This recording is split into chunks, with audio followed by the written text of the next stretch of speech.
Guys, maayong adlaw. Marami ngayon ang nababahala sa hantavirus.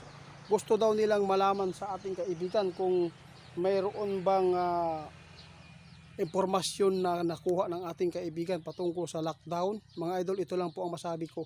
Tutugunan ko kayo. Pero tandaan ninyo, hindi tayo pwedeng matakot sa virus. Ang dapat po natin gawin po ngayon, dapat malinis tayo mga idol. Kinakain natin, kailangan na luto talaga at maghugas before tayo magkain, no?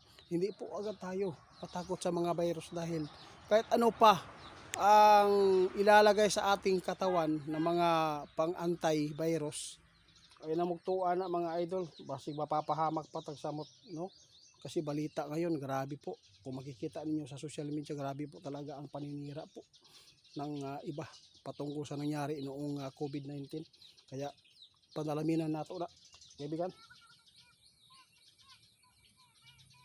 Oo, yun po ang gusto ko, kaibigan.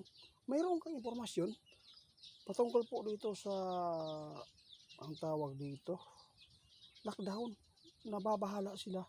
Kasi, ano po ba ang maganda po dito na gawin ngayon?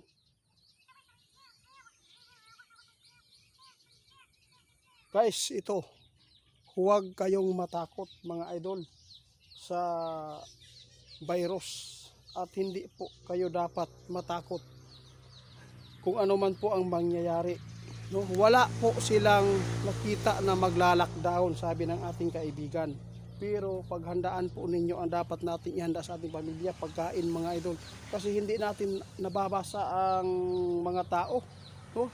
Hindi natin alam kung ano po ang plano nila para sa atin, dahil si kaibigan mismo ngayon ang nababahala mga idol sa kagagawan po ng tao. Hindi po natin nababasa.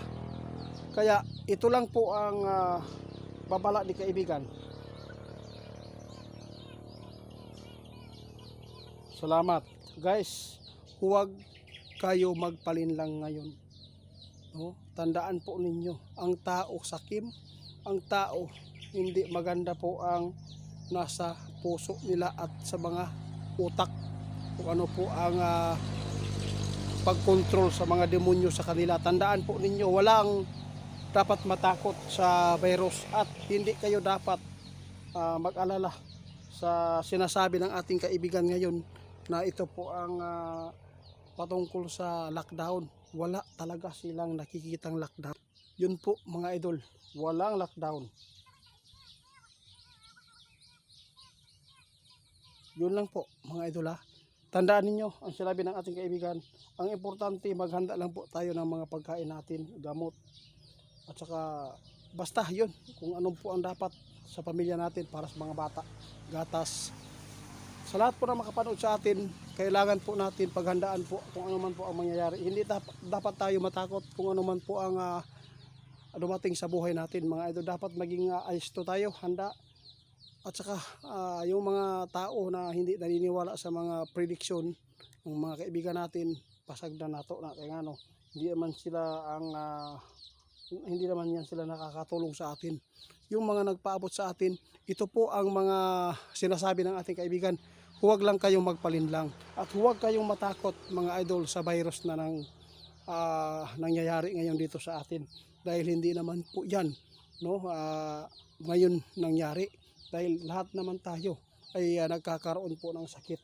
Dahil po sa sinasabi ng ating kaibigan, hinikayat ko po kayo na maging maingat tayo sa mga kapwa nating mga tao ngayon, no?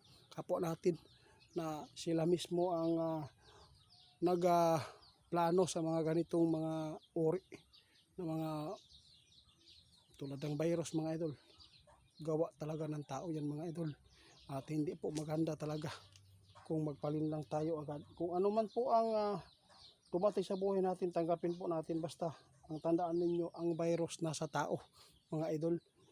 Kung maingat ka, malinis ka, hindi ka dili ka, no, matapdan og sakit ng anak.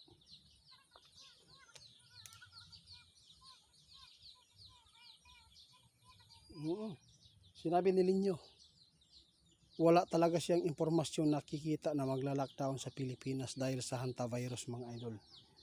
Ang sinabi lang ni kaibigan dito, hindi lang tayo dapat magpalinlang at magbili tayo ng mga pagkain natin para hindi tayo mapahamak kung ano man po ang plano ng mga tao ngayon dito sa ating mundo. Salamat.